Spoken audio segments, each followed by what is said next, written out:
분들에게 하나님의 놀라운 은혜가 임하기를 축복합니다. 오늘 제목이 하나님과 원수되지 말라인데요. 지난주 이야기를 잠깐 해보겠습니다.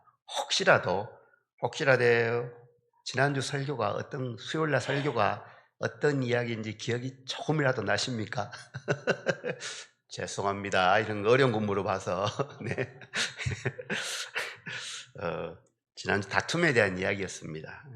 국가와 국가가 다투고 가정이 분열되기도 하고 교회 안에서도 다툼이라는 이유가 외부에 있는 것이 아니라 내부에 있다. 욕심이다 이야기를 했습니다. 우린 다 잘 압니다. 그죠? 욕심 부려서 될 일이 별로 없다는 걸. 그런데 참 잘 안 돼요. 그죠? 이번 주도 한번 계속해서 이 부분을 생각하면 좋겠습니다. 오늘 제목은 하나님과 원수되지 말라입니다. 자, 이 야고보서를 하나님 믿는 사람에게 썼을까요? 하나님을 믿지 않는 사람에게 썼을까요? 하나님을 믿는 사람한테 썼는데, 아니 어떻게 하나님과 원수되지 말라는 말을 할 수 있을까요? 기분 나빠요. 그죠? 우리가 이렇게 주일날만 교회 나오는 것도 아니고 수요일날도 나오고 새벽에도 열심히 나오는데 강사가 앞에 딱 서가지고 그렇게 살면 하나님과 원수되는 것입니다 라고 하면 섬찟하지. 그죠?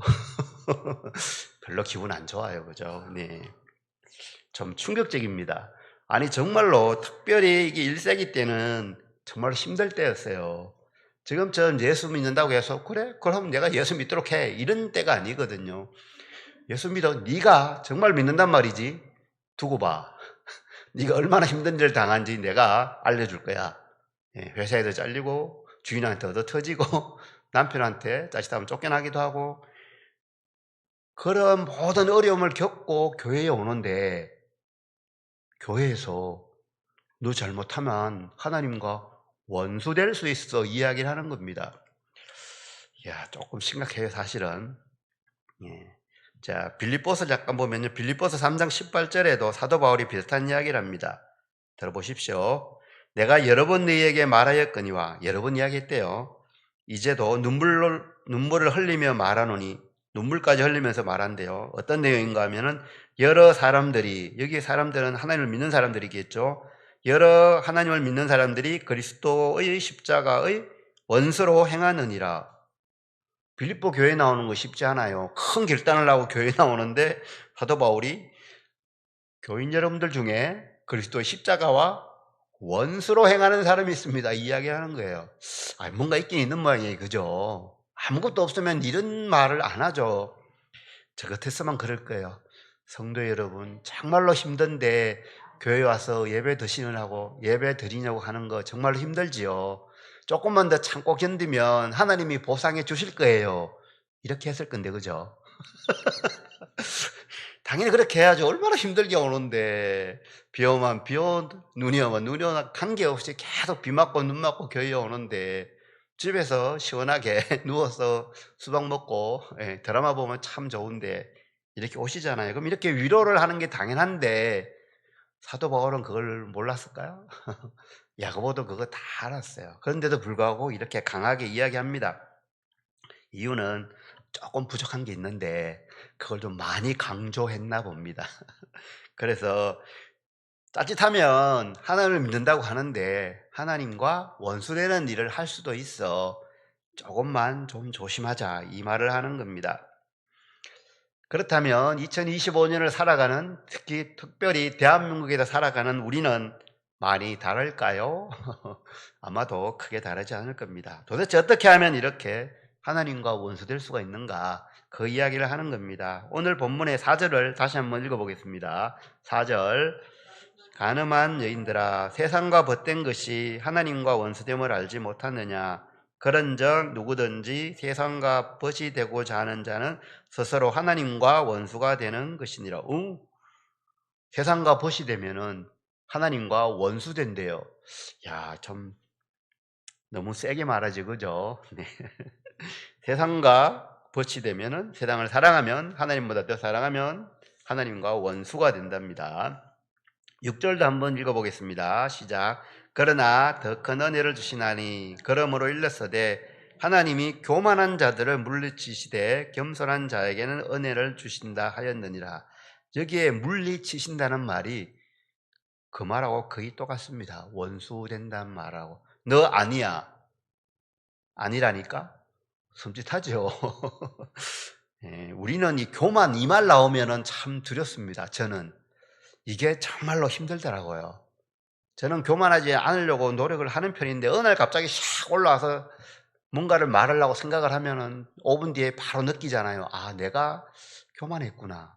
이게 잘 안 됩니다. 그런데 하나님은 교만한 자들을, 예, 베드로전서 5장 5절에 똑같은 내용인데 하나님은 교만한 자를 대적하시되 겸손한 자들에게는 은혜를 주시느라. 똑같습니다.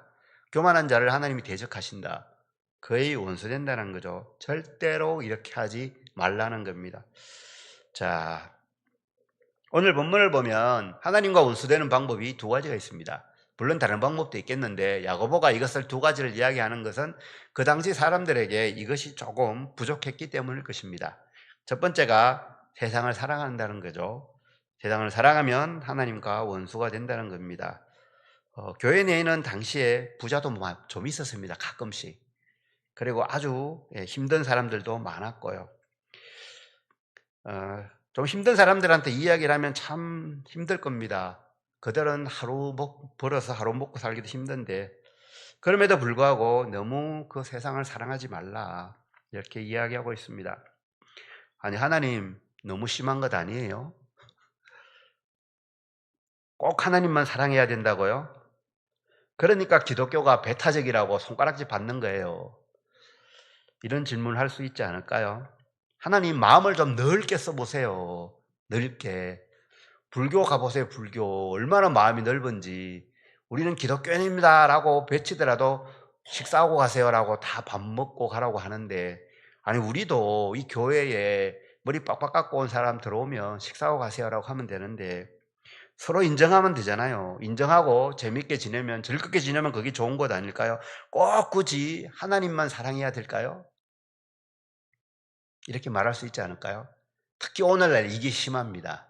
오늘날 기독교가 요거도 먹는 이유는 이거예요. 하나님을 모르는 사람들은 하나님을 배타적이다라고 합니다. 근데 정말로 하나님이 배타적일까요? 예. 구원의 방법에 대해서는 분명히 배타적입니다. 근데 사람을 대하는 것에서는 하나님 한 번도 배타적인 적이 없어요.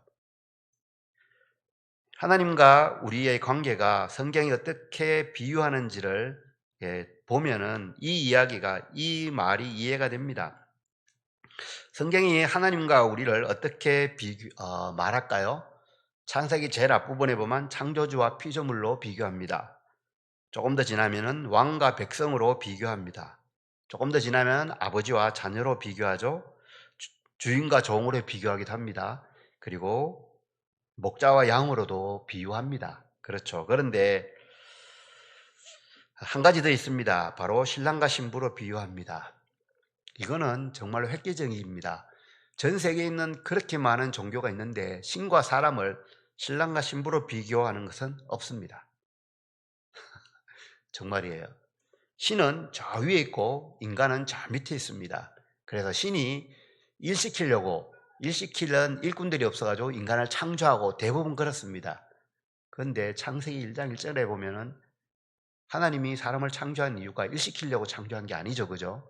이거는 정말로 획기적입니다. 다른 종교하고 완전히 다릅니다. 신랑과 신부의 관계를 제외하면은 다른 창조주와 피조물이나 아버지와 자녀나 이런 모든 것은 한쪽이 한쪽에 종속되는 느낌을 받지 않습니까? 피조물은 창조주에게 종속되어 있고 자녀는 아버지에게 종속되어 있습니다. 그 당시는, 지금은 많이 다르죠.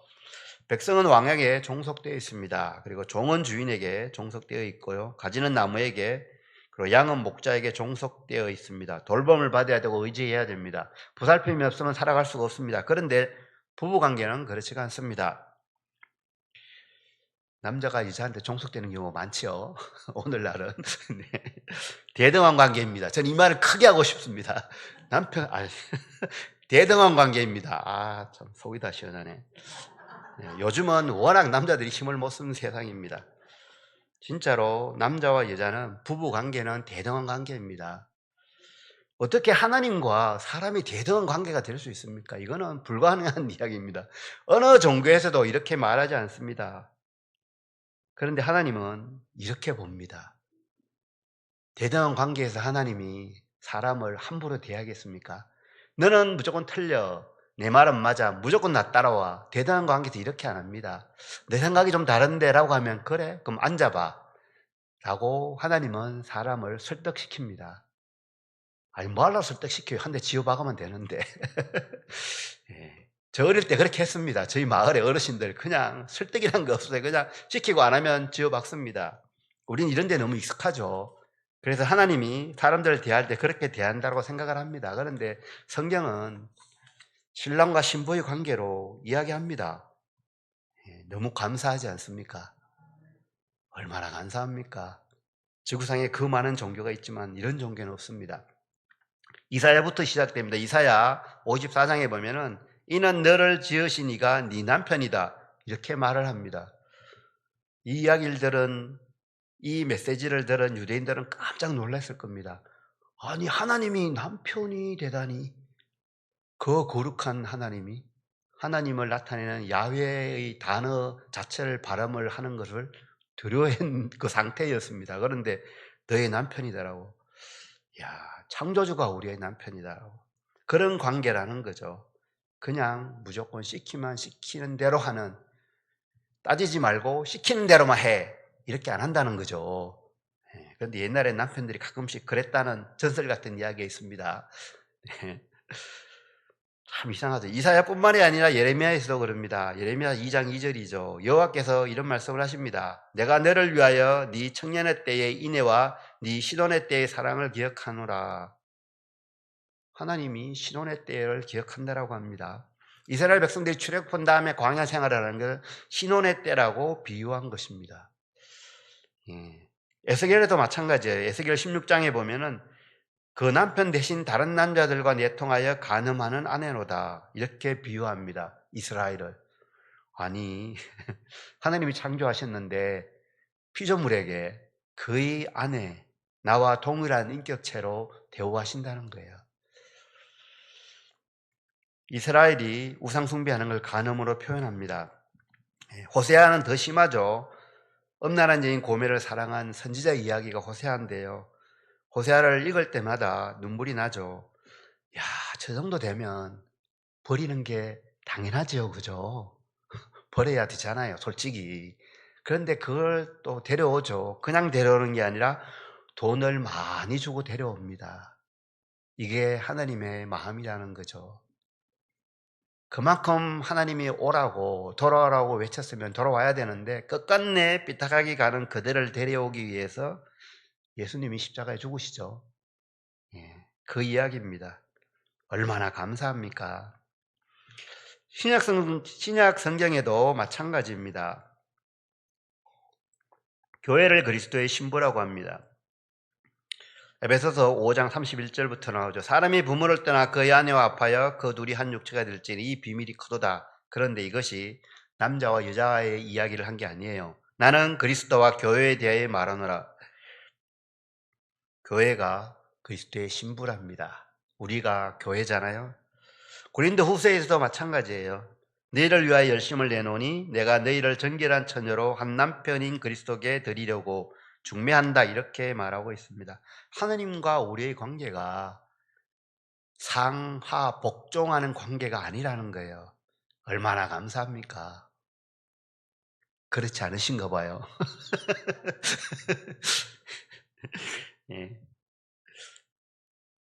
이것을 이해하면 오늘 야고보서 4장 5절도 이해가 됩니다. 오늘 읽은 4장 5절에 너희는 하나님이 우리 속에 거하게 하신 성령이 시기하기까지 사모한다는 거죠. 성령이 시기한대요. 얼마나 하나님이 자기의 백성들을 사랑하면 성령이 시기하기까지 하나님이 그만큼 사랑한대요. 우리는 보통 인간들이 아닙니다. 성령이 시기하기까지 하나님이 우리를 사랑하는 바로 그 인간들입니다. 그렇기 때문에 우리는 하나님과 원수되는 일을 하면은 안 된다는 거예요. 하나님은 우리에게 배타적인 사랑을 원하십니다. 네, 그렇죠. 이것은 배우자가 서로에게 배타적인 헌신과 사랑을 원하는 것과 같다는 겁니다. 우리가 왜 하나님만 섬겨야 됩니까? 다른 신을 섬기면 안 됩니까? 너무 배타적이지 않아요? 마음을 더 넓게 쓰셔야 하지 않을까요? 이것은 하나님과 우리의 관계를 모르기 때문에 그렇습니다. 어떤 여자가 남편을 가장 사랑합니다. 당연하겠죠. 그런데 두 번째로 뒷집 아저씨를 사랑합니다. 세 번째로 같이 일하는 동료를 또 사랑합니다. 괜찮을까요? 말이 안 되는 얘기죠. 남편과 아내의 관계에서 다른 존재가 끼어들면 안 되는 거죠. 결혼하기 전에는 어땠는지 몰라도 결혼을 하면은 남편만 아내만 사랑해야 됩니다. 다른 사람은 같이 일을 할 수가 있죠. 하지만 분명하게 구별되어야 된다는 거죠. 왜 편협하게 하나님만을 사랑해야 되느냐? 하나님이 우리를 그만큼 사랑하시기 때문이에요. 오래전에 방영되었던 드라마 중에 태양의 후예라고 있습니다. 보셨죠? 저는 이거 싱가포르에서 본 것 같아요. 우리 딸이 워낙 좋아해가지고 송중기 배우가 나갑니다. 송혜교 배우가 나가고 두 분이 주인공을 맡았고요. 두 사람이 사귀는 관계입니다. 그리고 그때 진구라는 사람도 있고 김지훈 배우도 둘이 사귀는 관계인데요. 같이 근무하는 군인인 송중기와 진구가 여친들이 있는데 몰래 소개팅을 합니다.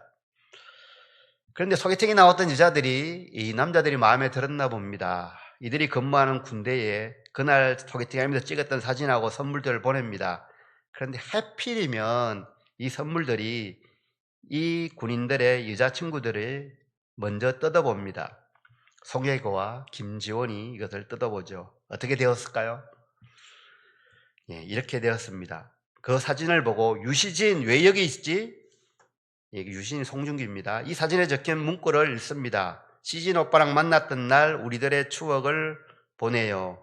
송혜교가 옆에 있던 그 군인 장교죠. 의료 장교인 중위였는데 중위에게 이야기를 합니다. 총 가져와. 자기가 믿었던 남자친구, 자기가 가장 사랑하는 남자친구, 결혼도 생각을 했겠죠. 그런데 자기 몰래 소개팅을 했는데 그 여자들이 예뻐요. 너무 즐거워합니다. 그 사진을 보고 화를 안 내는 것이 정상적일까요? 아니죠. 사랑하는 것만큼 화가 납니다. 화가 나는 게 당연한 거예요. 내가 아닌 다른 여자들과 즐거운 시간을 보냈는데 너무 즐거운 표정입니다. 화를 내는 것이 당연하죠. 그런데 하나님과 우리의 관계는 남자친구, 여자친구를 지나서 남편과 아내의 관계라고 합니다. 사랑하는 남편의 핸드폰에 다른 여자가 꼭 껴안고 찍은 사진이 있는데 그 여자가 되게 예뻐요. 내가 모르는 여자예요. 그것을 보고 뭐 남편이 회사 생활 하다 보면 그럴 수도 있지 이러면은 곤란하죠. 따져야죠. 너무나 당연합니다. 분노를 내야 됩니다. 바로 이 이야기를 하는 겁니다. 하나님이 우리를 사랑하지 않는다면 화낼 이유가 전혀 없습니다. 하나님을 섬기던 옆에 소나 돼지나 뭐 큰 나무를 섬기든지 그냥 두면 됩니다. 그런데 하나님은 우리를 너무나 사랑합니다. 그래서 하나님이 아닌 다른 것을 사랑하는 것을 견디지를 못하는 거죠. 그만큼 하나님이 우리를 사랑한다는 겁니다. 이스라엘 백성들은 그럼에도 불구하고 하나님도 섬기고 우상도 섬겼습니다. 아내도 사랑하고 옆집 아내도 사랑하고 다른 데 있는 또 누구도 사랑하고 이랬다는 거죠. 그래서 성경은 말합니다. 이 두 마음을 품은 자들아 이렇게 하죠. 하나님과 돈을 겸하여 섬기지 못한다. 똑같은 맥락입니다. 신앙생활을 하면 할수록 주님이 원하는 것은 우리 믿는 사람들이 하나님을 가장 사랑하는 것이라는 것을 깨닫게 됩니다. 하나님만큼 사랑하는 뭔가가 있다면 그것은 잘못된 것이죠. 두 번째로 교만하면 하나님과 원수가 된다고 합니다. 참 어렵습니다. 이 부분은 우리가 다 약합니다. 그렇죠? 저만 약해서 다행입니다. 하나님이 제일 싫어하는 것이 교만입니다. 잠언 3장 34절입니다. 그는 하나님입니다. 하나님은 거만한 자를 비웃으시며 겸손한 자에게 은혜를 베푸신다. 잠언 16장입니다. 교만은 패망의 선봉이요 거만은 넘어짐의 앞잡이다. 이렇게 말합니다. 눈이 높은 것, 마음이 교만한 것 다 죄라고 합니다. 왜 이렇게 하나님은 교만을 싫어할까요? 아, 교만 좀 하면 어떤데? 그게 그렇게 큰 문제입니까? 많이 가진 것, 남들보다 더 많이 아는 것, 조금 자랑하는 게 그렇게 큰 문제일까요? 이렇게 말할 수가 있습니다. 그런데 세상에서 가장 오래된 죄가 바로 이 교만입니다. 사탄은 타락한 존재죠. 교만 때문에 타락했습니다. 이사야 14장에 보면은 루시퍼가 제사장이었는데 하나님을 찬양하다가 어떤 마음을 품는가 하면은 나도 하나님처럼 저렇게 높아졌으면 좋겠다라는 생각을 가집니다. 교만하죠. 그래서 결국은 타락하게 됩니다. 아담과 하와가 지은 죄가 불순종 같지만 실제로는 교만입니다. 살짝 옆에 와서 건드리죠. 너 저거 먹으면 괜찮아, 안 죽어. 그런데 너 저거 먹으면 그거 알아? 이거 말해주면 안 되는데 하나님처럼 그렇게 돼. 하나님처럼 된다는 겁니다. 그래서 그것을 먹게 되죠. 사람은 어느 정도 다 교만합니다. 아담과 하와만 교만한 마음 때문에 넘어간 게 아닙니다. 우리도 그런 식으로 유혹을 하면 넘어갑니다. 넘어가기가 쉽습니다. 세상이 타락한 배후에는 이 교만이 있습니다. 그래서 교만은 이 세상에서 가장 오래된 죄이면서 이 세상을 망가뜨리는 주범이 되고 이 세상 끝날 때까지도 사람들을 하나님의 사람들을 넘어지게 하는 기성을 부리는 죄입니다. 디모데후서 3장 1절에 보면 말세에 고통하는 때가 있는데 그때 사람들은 자기를 사랑하고 돈을 사랑하고 자랑하고 교만하게 된다라고 합니다. 말세가 되면 교만이 더 심해진다는 거죠. 그런데 이렇게 무서운 교만인데 교만한지 교만 안 한지는 쉽게 알 수 있습니다. 정말로요? 그럼요. 자신을 드러내고 싶은 마음이 생기면 교만한 겁니다. 나를 높이고 싶은 마음이 교만한다는 거죠. 내가 중심에 있기 때문입니다. 쉽게 할 수 있습니다. 대화를 할 때 대화를 독점하는 사람이 있습니다. 대부분 교만해서 그렇습니다. 어떤 대화를 하더라도 그 대화를 내가 독점합니다. 그리고 자기가 관심 있는 주제로 가지고 옵니다. 다른 사람 이야기하는데 확 자르고 자기 이야기를 합니다. 인정받고 싶어서 그렇죠. 뭔가 자기를 드러내고 싶어 합니다. 우리 속에는 다 조금씩 있습니다. 차이가 있을 뿐입니다. 나는 괜찮습니다. 가장 위험한 사람입니다. 교만한 마음은 불평하는 마음과 연결이 됩니다. 교만한 사람들은 자꾸 섭섭해합니다. 내가 누군데, 내가 이 정도 되는데 나를 알아주지 않습니다. 섭섭하죠. 교만한 사람들은 아이고 내가 한 게 아무것도 없는데 이렇게 말해주니 감사합니다라고 하는데 교만한 사람들은 자기가 했다는 것을 계속해서 드러냅니다. 자세히 들어보면 자기를 자랑하죠. 우리는 사실 사람들과 만나서 이야기하고 일해 보면은 누가 그 교만 쪽이 많이 가까운지 금방 압니다. 다만 말을 하지 않을 뿐입니다. 그렇지 않습니까? 그런데 신기하게도 이것도 마찬가지입니다. 남이 교만한 거는 금방 압니다. 그런데 내가 교만한 거는 잘 모릅니다. 신기해요. 저만 그렇죠. 다행입니다. 그 이상하게 그렇더라고요. 남이 교만한 거 금방 알아요. 그런데 나는 잘 몰라요. 그날 밤에 이렇게 누워있으면 아 내가 말을 잘못했구나 떠오르더라고요. 교만한 사람은 남하고 자꾸 비교합니다. 조금만 더 높으면 자랑하죠. 누가복음 18장에 바리새인의 기도가 나옵니다. 하나님께 기도하면 기도하는 중에서 자기 자랑을 합니다. 하나님 나는 저 사람하고 같지 않아요. 하나님 나는 11조 금식 다 했어요.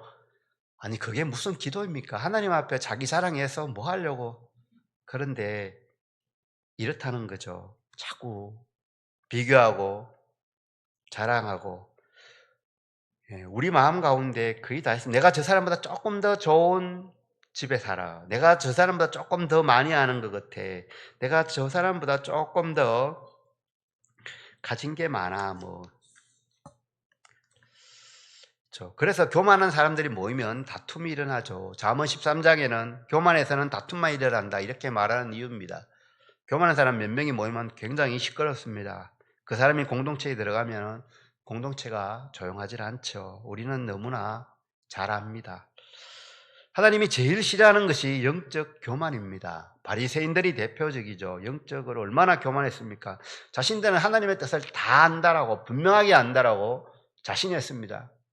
그러니까 하나님의 뜻대로 안 움직이는 예수를 바로 잡아 죽입니다. 그리고 이것이 하나님을 위한 일이라고 합니다.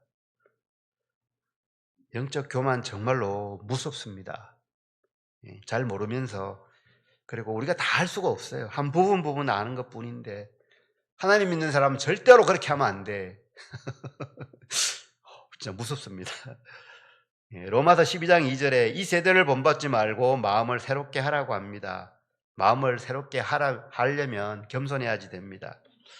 빌보서 2장이죠. 아무 일에든지 겸손한 마음으로 각각 자기보다 남을 낮게 여기라라고 합니다. 다시 읽을게요. 각각 자기보다 남을 낮게 여기라. 이런 본문 나오면 빨간 줄 쫙 쳐고 외우시면 됩니다. 그런데 별로 은혜가 안 됩니다. 아니, 내가 나아야지요. 내가 대접받아야지요. 다른 사람을 자꾸 대접하라고 하는데 마음이 편할 리가 없습니다. 그런데 이것이 하나님의 방법입니다. 예수님은 오셔서 자기를 팔려고 다 준비된 사람의 발까지 씻겨주셨습니다. 예수님이 그 많은 사람들의 병자의 병을 고쳐주셨는데도 불구하고 사람들은 예수를 못 박아라! 긍휼이 끝이 없는 분이죠. 우리는 예수님의 제자라고 하지 않습니까? 남을 나보다 낮게 여기라는 이 말씀이 항상 우리 마음이 있어야 됩니다. 그래야만이 예수님의 그 가르침을 따라 살 수가 있습니다. 이게 없으면은 예수님의 가르침을 따라 살 수가 없어요. 예수님은 항상 앞에 서지 말고 뒤에서 남을 섬기라라고 하죠. 교회에서 내가 모든 일을 다 하는 것 같은 그렇게 열심히 일하시는 분들이 있습니다. 얼마나 감사한지 모릅니다. 시간을 들이고 물질을 들이고 마음을 쏟고 너무나 감사하죠. 그런데 그것이 은혜로 감사로 해야 됩니다. 내가 없으면 이 교회는 안 돌아갈 거야. 이런 마음이 들면은 큰일 납니다. 회사는 이런 사람 정말 많습니다. 자기가 회사를 그만두면 회사가 안 돌아간다고 생각하거든요. 저는 대한민국에서 가장 일을 열심히 일하는 S전자에 있었습니다. 정말 훌륭한 사람 얼마나 많다고요. 그런데 그 사람 회사 퇴직해도 회사 끄떡도 안 합니다. 교회 일도 비슷합니다. 조금 불편하긴 합니다. 하지만 또 다른 사람이 은혜로 그 일을 합니다. 교회 일에 참여할 수 있는 것, 그것이 감사한 거죠. 우리가 교만은 정말로 버려야 됩니다. 빌립보서 2장 5절부터입니다. 너무나 잘 아는 구절인데요. 한번 들어보십시오. 너희 안에 이 마음을 품어라. 곧 그리스도 예수의 마음이니 그는 근본 하나님의 본체시나 하나님과 동등됨을 취할 것으로 여기지 아니하시고 오히려 자기를 비워 종의 형체를 가지사 사람들과 같이 되셨고 사람의 모양으로 나타나사 자기를 낮추시고 죽기까지 복종하셨으니 곧 십자가에서 죽으심이라. 이 본문을 읽을 때마다 참 예수님이 어떠한 삶을 사셨는지, 그리고 내가 어떻게 살아야 되는지, 내가 어떤 부분이 부족한지를 깨닫게 됩니다. 하나님이신 예수님도 겸손히 사람들을 섬겼는데 우리들이 뭐가 그렇게 자랑할 게 있겠습니까? 모든 것 다 하나님께 받은 것 아닙니까? 그런데 왜 교만한 생각을, 나를 인정해 주기를 그렇게 바랍니까? 예수님의 겸손한 마음이 우리들에게도 있기를 축복합니다. 교만한 마음을 가진 분들이 기억해야 될 성경 구절이 정말로 많습니다. 잠언 3장 5절입니다. 너는 마음을 다해 여호와를 신뢰하고 내 명철을 의지하지 말라. 이렇게 하죠. 똑똑한 것 하나님이 주신 거예요. 똑똑해도 우리가 얼마나 똑똑하겠습니까? 남들보다 알아면 뭐 얼마나 더 안다고요. 박사학위 가지나 안 그러면 학교를 거의 못 다니나 하나님 보실 때는 똑같아요. 물질 때문에 교만한 분들이 있죠. 신명기 8장 18절입니다. 내 하나님 여호와를 기억하라. 그가 내게 재물 얻을 능력을 주셨습니다. 하나님께서 능력을 주셔서 얻었어요. 그러면 하나님께 감사하고 그것이 꼭 사람 앞에 드러낼 일이 아니죠. 자랑할 일이 아니라는 거죠. 주위 사람들보다 조금 지위가 높다고 교만한 분들이 있죠. 역대상 29장 12절입니다. 부와 권세가 주께로 말미암는다라고 하죠. 하나님께로 말미암는데 뭐 그렇게 자랑할 게 있다고 자기를 드러내고 싶겠습니까? 영적으로 교만한 분들도 있습니다. 야고보서 1장 17절 온갖 좋은 은사와 온전한 선물은 다 위로부터 하나님께로부터 왔다. 영적인 힘으로 조금 더 뛰어난 분이 살짝 있을 수가 있습니다. 성경을 좀 더 이해하는 부분이 많을 수가 있어요. 그런데 그거 다 하나님이 주신 거예요. 자랑한다고 자랑할 게 아니라는 거죠. 뭘 그렇게 자랑할 게 있습니까? 6절에 약속의 말씀이 나옵니다. 하나님이 교만한 자를 물리치시고 겸손한 자에게 은혜를 주십니다. 얼마나 감사합니까? 하나님은 교만한 자를 물리치신대요. 감사하기도 하고 뜨끔하기도 하고 그렇습니다. 교만한 자에게 은혜를 주신답니다. 아직 겸손한 자에게 은혜를 주시기 때문에 우리 모두는 교만을 버리고 겸손의 자리로 내려가야 합니다. 물은 언제나 낮은 곳으로 흐릅니다. 그렇죠. 비가 오고 홍수가 나면 낮은 곳이 먼저 잠기죠. 하나님이 주시는 은혜도 낮은 곳으로 먼저 갑니다. 영화를 보고 음악을 듣고 많이 웃고 울고 하시는 분들이 있죠.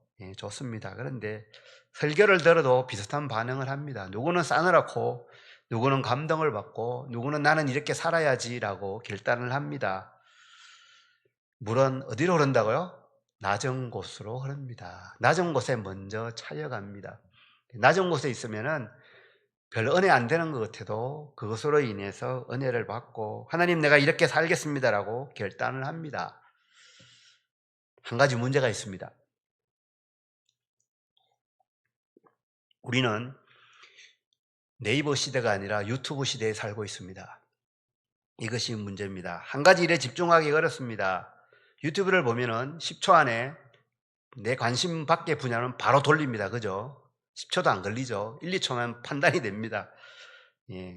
설교 시작해서 2, 3분 동안 내 관심 없는 분야면은 바로 귀를 닫아버립니다. 눈을 감아버리기가 쉽죠.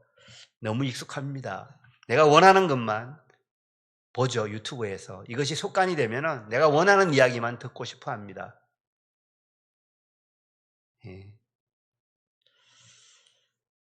하나님은 낮은 곳으로 마음이 가 계십니다. 우리가 교만하면 하나님으로부터 은혜를 받기가 정말로 어렵습니다. 겸손의 자리로 내려가야 됩니다. 말씀을 정리합니다. 하나님의 원수가 되는 두 가지 길이 있습니다. 첫 번째는 세상을 더 사랑하면 하나님과 원수됩니다. 두 마음을 품는 것, 하나님은 견딜 수 없다고 하십니다. 하나님은 하나님의 백성들이 하나님만을 섬기기를 원하십니다. 두 번째는 교만하면 하나님과 원수가 됩니다. 두 마음을 버리고 주님만 사랑하기를 소망합니다. 교만한 마음을 버리고 겸손한 마음을 갖는 우리 모두가 되기를 축복합니다. 말씀을 생각하며 잠시 기도하겠습니다.